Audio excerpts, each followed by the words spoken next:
she is still as crazy as ever. My goodness. They can be happy that they didn't install this dragon lady. Let's get into this one. Secretary Clinton, so thank you for that. And you got. You really mean that? Yes, I do. I do, and you got several rounds of applause. Always argumentative, always ready to be vindictive and passive aggressive. But I'm really interested in the line that our discussion is having already, which is a battle within the West between conservatism and liberalism. But I don't think we would be having this discussion at all if it weren't for some of the positions the US administration has taken. And let me take one of them, which is Ukraine, the US's position. Yes, I am. I think that the Trump administration's position toward Ukraine is disgraceful. I think the effort to force Ukraine into a surrender deal with Putin is shameful. I think the effort that Putin and Trump are making to profit off the misery and death of the Ukrainian people is a historic error and corrupt to the nth degree. And so I believe Ukraine is fighting for our democracy and our values of freedom and civilization, on the front lines, losing thousands of people and having their country destroyed by one man's mania to control them. And I think Trump either doesn't understand or could care less about that suffering. So that's what I think. And so do you think? Yeah, very divisive from the get-go, saying Trump is deplorable for his actions. Putting him and Putin in the same court there, saying that they want to profit. I think she's actually saying things about Trump that she wishes to do. This care for Ukraine, the situation in Ukraine, obviously, terrible situation. But what else is there to do except find an option for a ceasefire? Trump is the only one that's really been trying to find some factor of a ceasefire, by negotiation, by some middle ground, if you could say.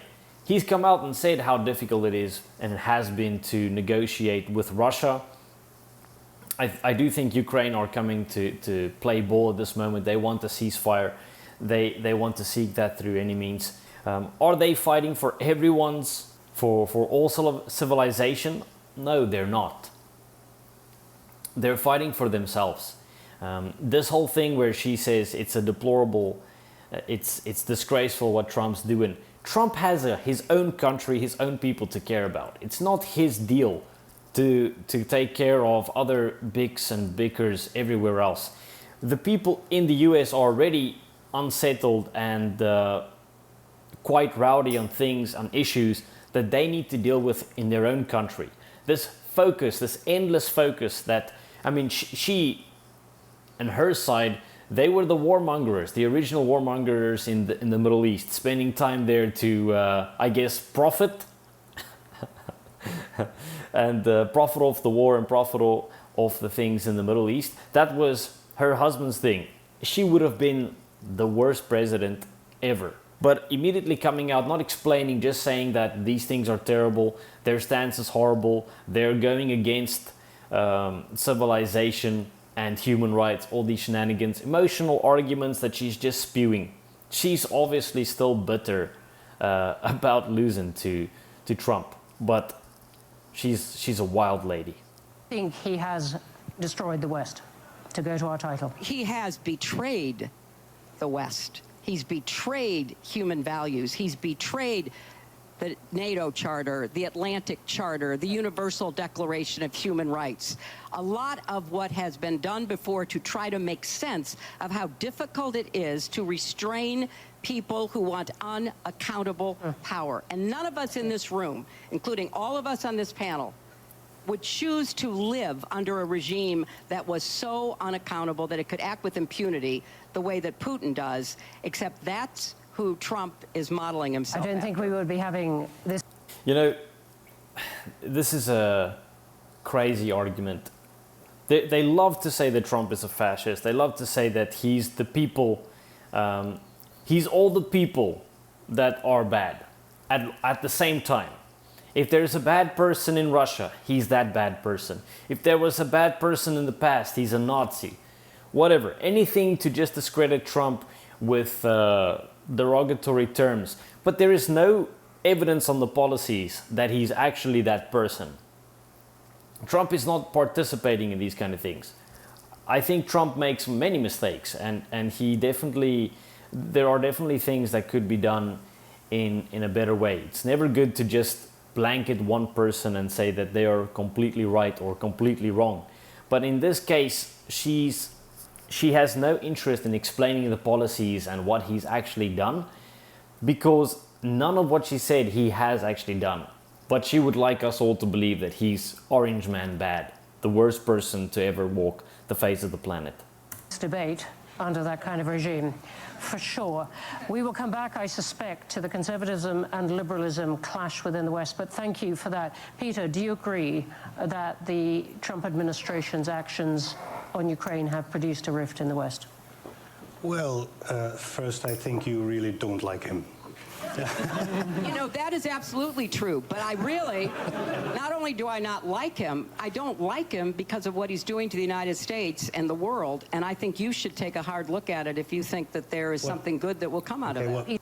I think what he's doing in the United States is, to a large extent, it's actually a reaction on what the people feel in the United States. They're tired of all this nonsense, all this multiculturalism, all this inclusivity, all these policies which sound really nice, sound really cool, but are in fact a massive failure and don't do anything good. I think it's a reaction because most people are tired of these policies, they don't make any sense, and they want to change. And I do think he is making a lot of changes, making a lot of mistakes on the way as well, but it makes perfect sense that this is a reaction from the people. What I think Trump is doing in America, I think it is reaction for something that, for some policies that really went too far from the regular people, too far from reality. So, you know, we saw the cancel culture. We saw the woke revolution. I don't agree with the gender revolution, the climate alarmism. Which gender? Women having their rights? Women having their rights. In what generation have women had more rights than now? Right now, women have as many rights as they've ever had at any time. And he hasn't taken any of those rights away. Which right has he taken away from women? I believe he wasn't even going to take away any rights in terms of women's choice to have an abortion. He actually took his hands off that. It was like, nah, let the states decide that. I'm not going to make a policy change based on that. That'll be to the states and what they think is right. So that's the only case that they could have had something to say against him, and which he took his hands off. Women have all their rights. It's not about that. So she's just throwing these slurs, and somebody hears this and they're like, oh look, he's taken away the woman's rights. It's absolute nonsense. It's just saying things, but they have no evidence. There's no policy which he's actually enacted to make these things happen. Just nonsense. But she's so combative. So combative. Crazy. Let Peter go on. I think there are two genders, so but some of us think that there is more than one or keep going on women's rights. You have your rights, lady. Calm down. Female, and the rest probably is a social construct.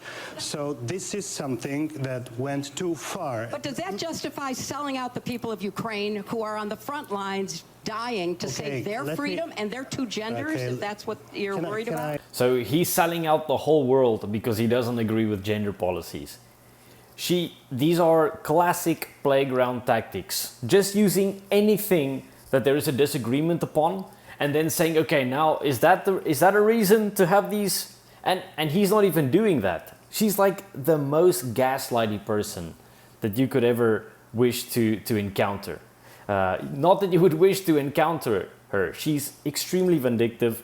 She has no interest in actually having a discussion and explaining herself. She's basically just bad-mouthing you and using gaslighting methods to sound like she's a virtuous person and make you sound like you're a floundering idiot. She also has this laugh and she's quite condescending most of the time. Very hard to listen to her for too long. Can I please finish my points? I'm sorry that it makes you nervous. I'm really sorry for that. It makes me nervous. It makes me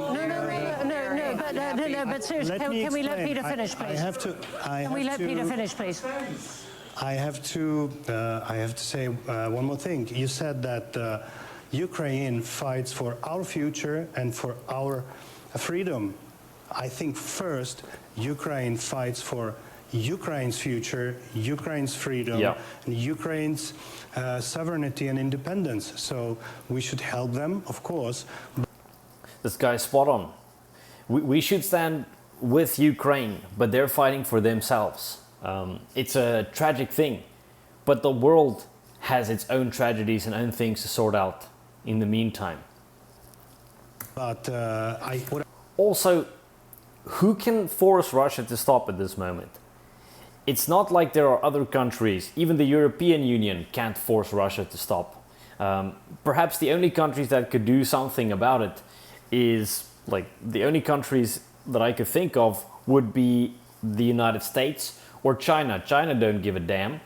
And the USA have their own problems. It's not like, oh, you have your own problems, you don't care, you're not gonna help these people. Your own people take primary position.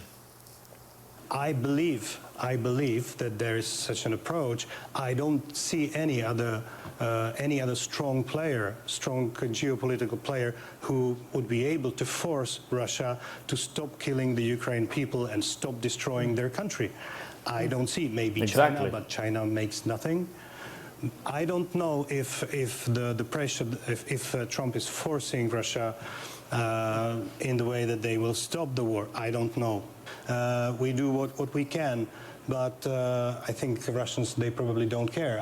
When I visited Ukraine, I saw really the goodwill of all people in Ukraine. They were really united and willing to stop the war. But they're keeping fighting. They seem to be. They also made some steps that probably a year ago no one from them would allow to say or even suggest. Now they are ready to make some steps back. Now it's ball on the Russian side, but I don't see any goodwill on their side. So